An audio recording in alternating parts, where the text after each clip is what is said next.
नमस्कार दोस्तों, प्रतापगढ़ के सबसे बड़े डिजिटल प्लेटफॉर्म कांठिल न्यूज 24 पर आपका स्वागत है। जिले और आसपास की ताज़ा खबरों को देखने के लिए हमारे चैनल को सब्सक्राइब जरूर करें। विधानसभा चुनाव का रण जीतने के बाद अब भाजपा लोकसभा की सभी 25 सीटों पर जीत हासिल करेगी। यह बात आज प्रतापगढ़ में भाजपा प्रदेश अध्यक्ष सीपी जोशी ने कही। इस दौरान उन्होंने कहा कि जिले में भूमाफियाओं द्वारा जो भ्रष्टाचार किया गया है उसमें कार्रवाई की जाएगी। इसके पहले भाजपा प्रदेश अध्यक्ष सीपी जोशी, प्रदेश के राजस्व मंत्री हेमंत मीना और सहकारिता मंत्री गौतम दत्त का जोरदार स्वागत अभिनंदन किया गया। इस दौरान नगर परिषद के विभिन्न विकास कार्यों का शिलान्यास किया गया। प्रदेश में भाजपा की सरकार बनने के बाद पहली बार प्रतापगढ़ पहुंचे भाजपा प्रदेश अध्यक्ष सीपी जोशी। प्रदेश के सहकारिता मंत्री गौतम दत्त का जिले की सीमा में प्रवेश करने पर भाजपा कार्यकर्ताओं की ओर से स्वागत अभिनंदन किया गया। सीपी जोशी ने इस दौरान कहा कि विधानसभा चुनाव जीतने के बाद अब लोकसभा की बारी है। भाजपा प्रदेश की सभी 25 सीटों पर जीत हासिल करेगी। केंद्र की नरेंद्र मोदी सरकार ने जिस तरह से आमजन के लिए कार्य किया है उससे स्पष्ट है कि केंद्र में फिर से भाजपा की सरकार बनेगी। जिले में कांग्रेस शासन के दौरान भूमाफियाओं द्वारा किए गए अवैध कब्जों पर कार्रवाई को लेकर उन्होंने कहा कि जल्द ही इस मामले में भूमाफियाओं के खिलाफ बड़ी कार्रवाई होगी। गौरतलब है कि भाजपा नेता पूर्व जनजाति विकास विभाग मंत्री नंदलाल मीणा ने इस मुद्दे को लेकर पीएम मोदी और सीएम भजनलाल को पत्र लिखा है।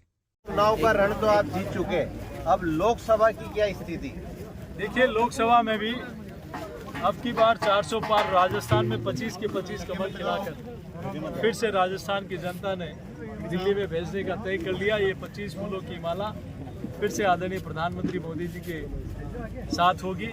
और मैं कह सकता हूं कि देश की जनता ने और प्रदेश की जनता ने विश्वास है तो मोदी जी की गारंटी के ऊपर, क्योंकि 60 साल में जो नहीं हो पाया वो मोदी जी के इन 10 वर्षों के कालखंड में हुआ। चाहे गरीब के कल्याण का हो, चाहे महिला और युवा के उत्थान का हो, चाहे महिला सशक्तिकरण का हो, इस दिशा में चाहे किसानों के कल्याण का हो, जो काम हुआ है वो निश्चित रूप से अभूतपूर्व है।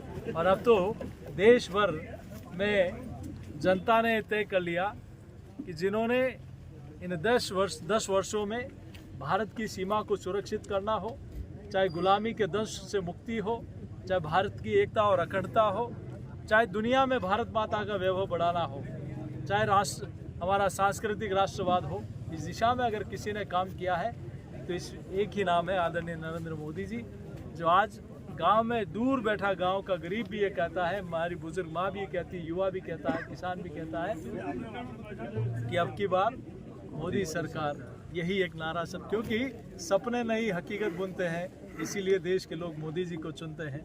ये जन जन में विश्वास है। जिले को दो मंत्री मिले हैं, हेमंत जी और गौतम जी।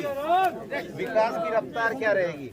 देखिए, आपने पूर्व में भी देखा है कि भाजपा की सरकारों में ही इस क्षेत्र का विकास हुआ है और डबल इंजन की सरकार में इस क्षेत्र का विकास द्रुत गति से हुआ। आपसे आखिरी सवाल है, पूर्व जनजाति विकास विभाग मंत्री नंदलाल मीणा ने आपको, सीएम को और पीएम को पत्र लिखा है कि प्रतापगढ़ जिले में पिछले 3 सालों के अंदर जो बिला नाम भूमि थी उसमें काफी भ्रष्टाचार किया गया है।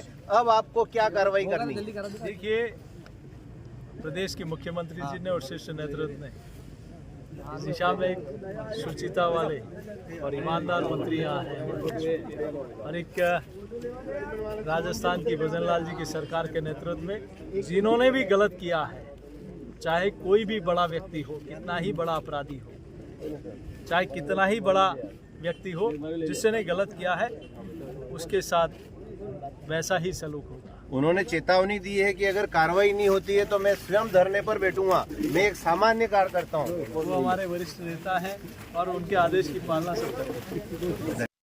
इसके पहले बगवास में आयोजित एक समारोह में सीपी जोशी प्रदेश के राजस्व मंत्री हेमंत मीणा और सहकारिता मंत्री गौतम दत्त के साथ नीमच नाके पर पहुंचे। यहां पर विभिन्न सामाजिक एवं धार्मिक संगठनों की ओर से तीनों का अभिनंदन किया गया। इस दौरान 15 करोड़ की लागत से बनने वाले टाउन हॉल की आधारशिला भी रखी गई।